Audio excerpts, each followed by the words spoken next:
Welcome to another episode of Theological Sidebars. I'm coming at you now, live. Well, it's not live for you, it's live for me. I'm going to do like all the cool radio people from an undisclosed location here at Oak Valley Baptist Church. So if you're from Oak Valley, you could probably tell this is not that undisclosed, right?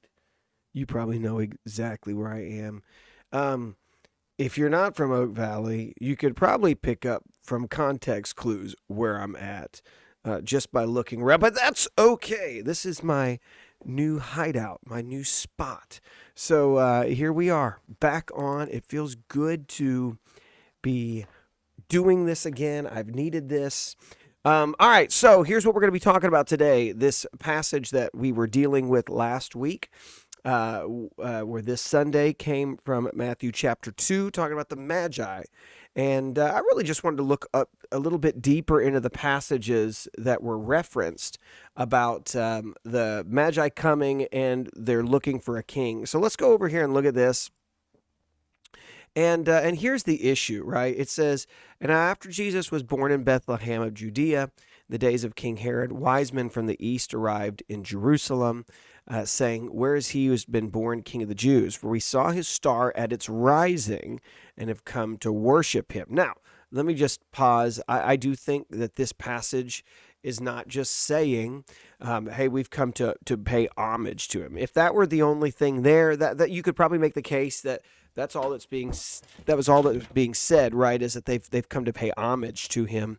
But I think there's more going on here, and that's because look down as you scroll through. It says that they go, and once they get there, it says that the star leads them to the place. It stops above where the child was. When they saw the star, they were overwhelmed with joy. Entering the house, they saw the child with Mary, his mother. Falling to their knees, they worshipped him. And then they opened their treasures and presented him with gifts of gold, frankincense, and myrrh. And then you see they were warned in a dream not to go back to Herod. So there's a lot of little pieces here. Let me kind of tell you what I think those textual clues give us. While a lot of the time we want to say that these guys are Gentiles, and maybe they are ethnically, in the sense that they're Gentiles because they're not direct from the line of Abraham. But there's something to be said about who these people are. And I would probably put these guys in the same category as you would see in the New Testament, where there are Greeks who are God-fearers. The least that can be said is that they're at least God-fearers of some sort, who have come to seek out the king. Here's the other thing. I don't think they're just coming to pay homage. When you see them, it says they fall on their knees before this baby, this boy, because he's in a house at this time, probably not the manger scene. And they worship him, because that word can be used as homage or worship, but you do think there's something else going on. Here's the other side too, is these guys have traveled a long way to meet Jesus. They've put in a long trip. They're significant. There's tradition about whether these guys are chieftains or kings of some sort. Now that develops later. That word Magi is used when you go back to the book of Daniel. It's used of like the kind of court. That they would have been that court of like wisdom people that would have surrounded the king. And so there's that piece too. So we're not quite sure of who they were or what. I think it needs to be said they're God-fearers. I mean, I think it'd be an interesting thing, and I've heard this, from other teachers, that if they were, if they're from Babylon, because it's from the east, right? And the east in the Old Testament typically kind of points out of the promised land outwards, across the Jordan, sometimes symbolized by Babylon. So, it would be interesting if they're from Babylon, maybe if they're from Persia, whatnot. Maybe they're a group of people that have been trained by Daniel or some sort of Jewish presence that was there, and they've known the scriptures. Well, why do I think they've been trained by Daniel? Here's why I think they were trained by Daniel. I do think you've got to ask the question: where are they getting this time frame? Like I don't know. Like I look at this and I try to say, like, where is this star kind of stuff? Like coming from? How would they have known this is a star? This has to deal with the Messiah, that kind of thing, the King of the Jews. And so here's the piece that I think is interesting to look at. I do think that somebody was reading Daniel, because this is how I read it. Now, there are a lot of differences of opinion, but I think this is pretty spot on. When you read Daniel 9, notice that in Daniel 9, he's praying that he's trying to figure out when's this exile going to be over. And he's recognized that Jeremiah said that it was in 70 years the exile was going to be over. But he gets an angelic visitor who tells him, right? Gabriel comes to him and he shows him. He says, "Look, I'm gonna give you something else, and here's what you need to do to understand. Like, it's 70 years, they go home. It's true, they go home, but there's more going on with what Jeremiah's prophecy was about." And he says it's 70 weeks, meaning you have 70 years, but 70 weeks now is what it is of years, meaning 7 times 7, right? And so notice what he says: 70 weeks are decreed about your people and your holy city, to bring the rebellion to an end, to put a stop to sin, to atone for iniquity, to bring in everlasting righteousness, to seal up the vision and prophecy, to anoint the most holy place. Know and understand this: from the issuing of the decree to restore and rebuild Jerusalem, an anointed one, this is actually Messiah, Mashiach, right? The ruler will be 7 weeks, 62 weeks. So 69 weeks of 7, right? That's when he comes. It'll be rebuilt with a plaza and a moat, but in difficult times. And after those 62 weeks, and that 7 is what he's pointing to, the anointed one, the Mashiach, will be cut off, have nothing. He's going to die. And then the people of the coming ruler will destroy the city and the sanctuary. And the end will come with a flood, right? So this is an interesting, very interesting thing, because I'm of the camp, right, that Daniel has given us, in that prophecy, has given us to the day, at least the year of when Messiah would present himself to Jerusalem. And then it says that he will be cut off. Very interesting passage there.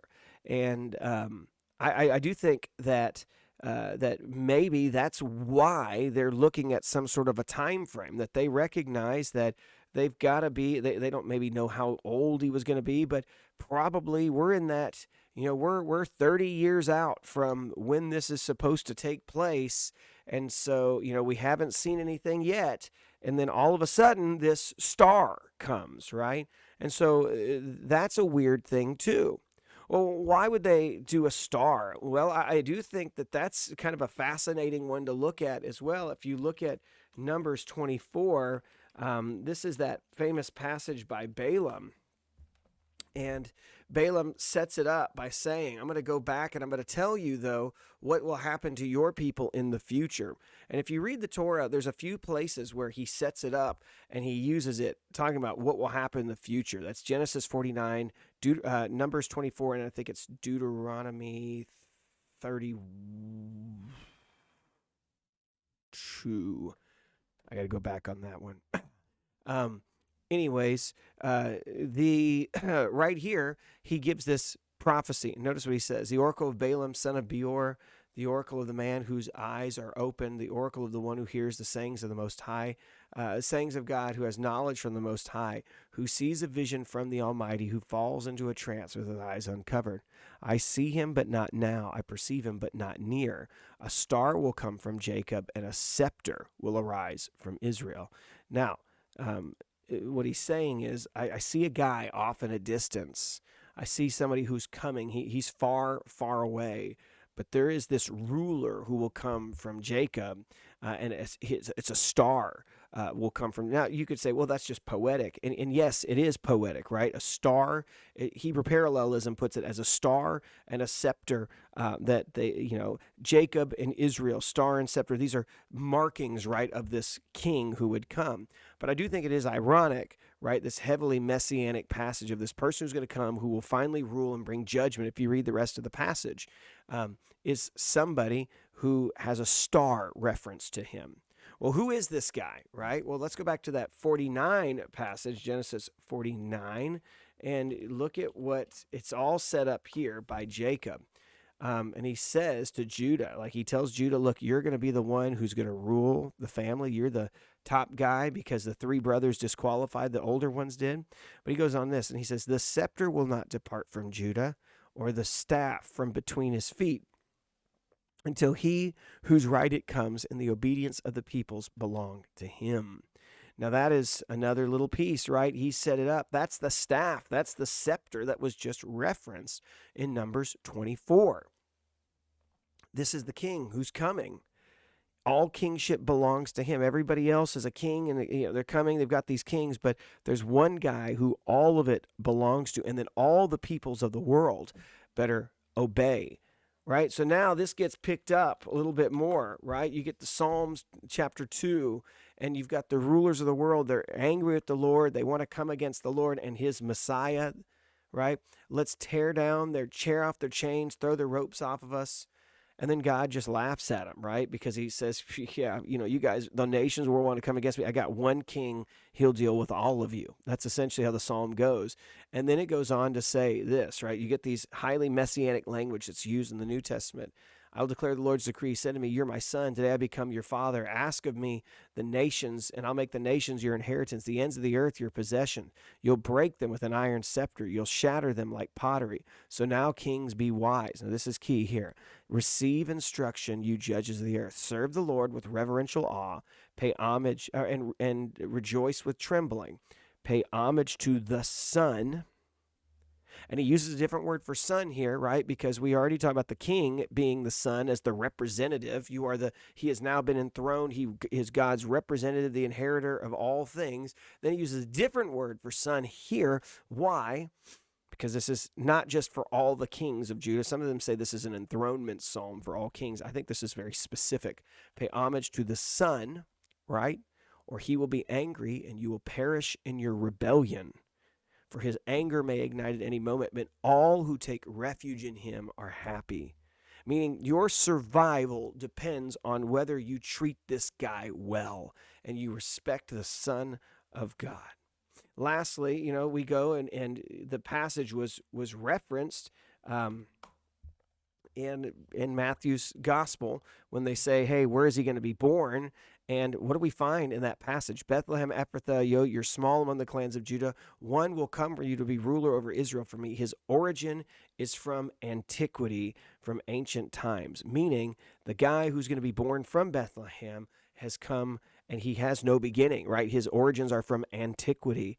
So all of that to me points to the fact that these are guys who they know this, right? Because they're looking at this baby and they're not just saying, oh, isn't this baby cute? One day he'll be a king. They recognize he is the king. They recognize that there's something valuable. They recognize that even the signs in the sky point towards him. And it's so much so that they leave everything behind to come to bow and worship him there. This, I think, all points that they know, they've tied it all together, or at least there was a definite messianic understanding that all those were supposed to take place. So I really don't know, but I do think that this is some fascinating stuff. I do think that that when you kind of figure this out, that they've kind of strung it together. It seems at least that we can do that going backwards, but I think these guys did it. And I think somebody had worked through this stuff with them. It is very clear that they are looking, that the expectation was whoever was going to come, right, was going to be from ancient times, that he was somebody who was in waiting to come and take his throne. Not that he was just born into it, and we hope he'll turn into a good leader. Like you've had that through all of the history of the Old Testament. But this is the guy who will come and take his throne and just rightfully his. All right, that's all I got for now. I've got a really interesting passage coming up in discussion on an episode of OTXNT. Yes, we're bringing it back for like a week, and then we're on Christmas break. And then we're going to be back. Andrew and I will be back at this again. But we're going to be dealing with something coming up about the passage about where Jesus would be born and where was he born in Bethlehem. So don't miss that one. That'll be coming up later this week. All right, don't forget to like, subscribe. Thanks for watching. Thanks for listening. Talk to you later. Bye-bye.